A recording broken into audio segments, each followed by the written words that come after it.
आप सभी लोगों का आज की प्रेस कॉन्फ्रेंस में हम सभी नीमा चिकित्सकों और पदाधिकारियों द्वारा बहुत बहुत हार्दिक स्वागत।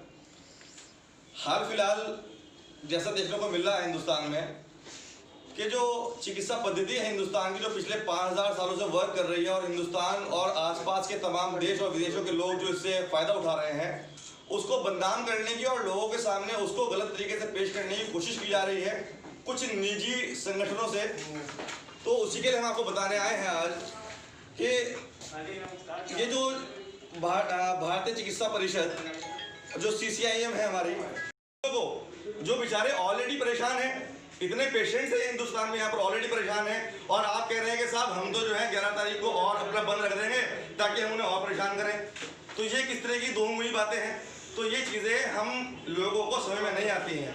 हाल फिलहाल मैं आप लोगों को ये बताना चाहता हूँ कि पूरे हिंदुस्तान में जो नेशनल इंटीग्रेटेड मेडिकल एसोसिएशन है, उसने जितनी भी ब्रांचेस हिंदुस्तान में हैं उन सबको ये ऑर्डर किए हैं सेंट्रल काउंसिल ने कि वो अगर ये 11 तारीख को इमरजेंसी के पेशेंट्स देखेंगे या इमरजेंसी फीस लेके पेशेंट देखेंगे, तो जितने भी नीमा चिकित्सक हैं वो अपने क्लिनिक्स पर, अपने अस्पतालों पर फ्री कैंप लगाएं। पेशेंट से किसी भी तरह का पैसा वो ना लें। ये होती है देशभक्ति जो नीमा के चिकित्सक करते हैं, वो नहीं जो दूसरी प्राइवेट संस्थाएं करती हैं। धन्यवाद। डॉक्टर साहब, ये कहना है कि उन्हें इस चीज़ की परमिशन ही नहीं है कि वो विरोध कर सकें, क्योंकि हमने आपको बताया कि CCIM में हमारी काउंसिल है, हमने क्या पढ़ा है वो हमारे CCIM को पता है, उसके अकॉर्डिंग वो हम लोगों को परमिशन देती है करने की। भारत सरकार को पता है, भारत सरकार ने परमिशन दे दी। अब कल को आज मान लो IM में है, कल को और 10-20 छोटे छोटे संगठन जो हैं, प्राइवेट संगठन हैं, तो वो विरोध कर दें तो कर सकते हैं, हालांकि इसका कोई फायदा नहीं है। कल जो है हिंदुस्तान में करीब मोर देन 12.5 लाख आयुष चिकित्सक हैं पूरे हिंदुस्तान में, तो उन सभी पे कल फ्री OPD कैंप लगाया जाएगा। पर्चे की जो हम लोग नॉर्मली फीस लेते हैं, हम लोग कल वो भी फीस नहीं लेंगे, बिल्कुल निःशुल्क पेशेंट को देखा जाएगा और आप लोगों तक हम उसकी वीडियोज और फोटोज भी अवेलेबल करा देंगे।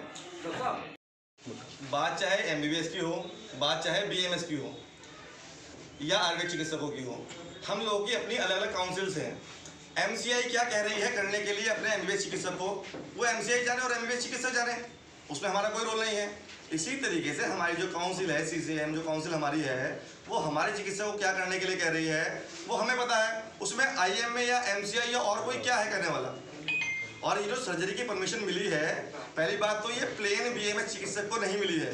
कुछ संगठनों द्वारा ये बातें गलत तरीके से फैलाई जा रही हैं कि आयुर्वेदिक चिकित्सक सर्जरी करेंगे। बिल्कुल नहीं। आयुर्वेदिक जो PGs हैं, जो MS सर्जन्स हैं, MS ENT हैं, MSI हैं, MS ऑर्थोस हैं, जो आयुर्वेद में जो PG डिग्री होती है MS की, उनके जो सर्जन्स हैं वो अपनी रिलेटेड सर्जरीज करेंगे, जो कि CCIM ने और भारत सरकार ने हम लोगों को गजट नोटिफिकेशन के द्वारा परमिट किया है करने के लिए। आज आपने मीडिया बुलाई है, प्रेस कॉन्फ्रेंस करी है, क्या प्रेस के माध्यम से आप क्या संदेश कहना चाहेंगे? देखिए, हमने जो आज मीडिया बुलाई है और प्रेस कॉन्फ्रेंस करी है, हम तो सिर्फ ये चाहते हैं कि इस प्रेस कॉन्फ्रेंस के द्वारा हम भारत सरकार को और CCIM को धन्यवाद करते हैं।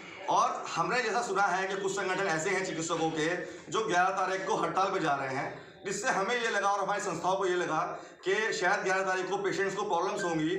और तो हमने पूरे ऑल ओवर द इंडिया, जो हमारी नीमा है, पूरे ऑल ओवर द इंडिया में करीब 12.5 लाख चिकित्सक हैं और करीब 1200 ब्रांचेज हैं हम लोगों की नीमा में all over the India.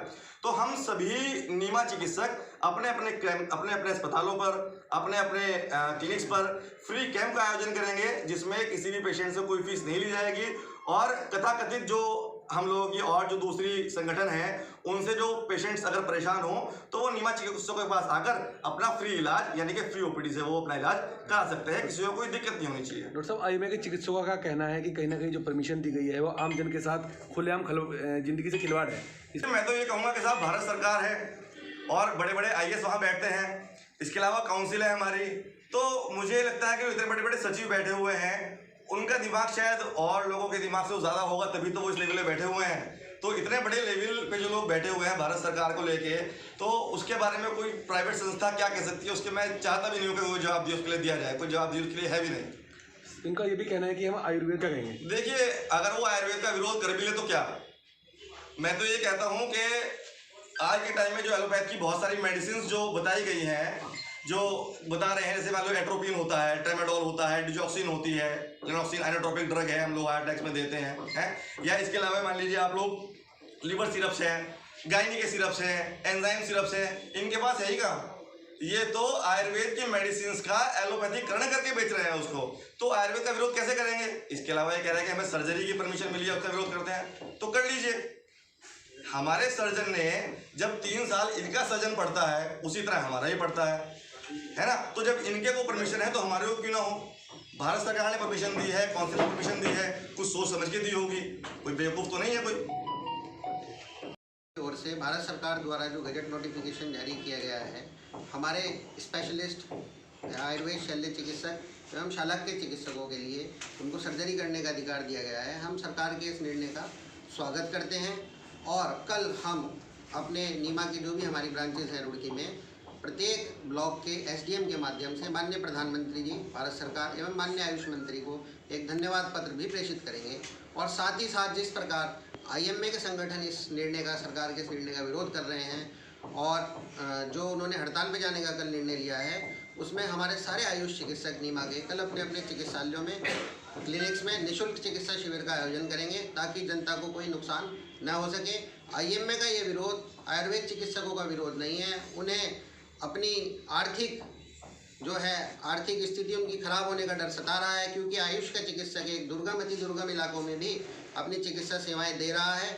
Uttarakhand जैसे प्रदेश में भारत सरकार का यह निर्णय क्रांतिकारी साबित होगा, क्योंकि हमारे अति दुर्गम इलाकों में इस निर्णय से सरकार के उच्च स्तर की शल्य चिकित्सा की सुविधा लोगों को मिल सकेगी और जो बड़े बड़े अस्पतालों में आज लोगों का आर्थिक लूट हो रही है, ये बंद होगी इससे।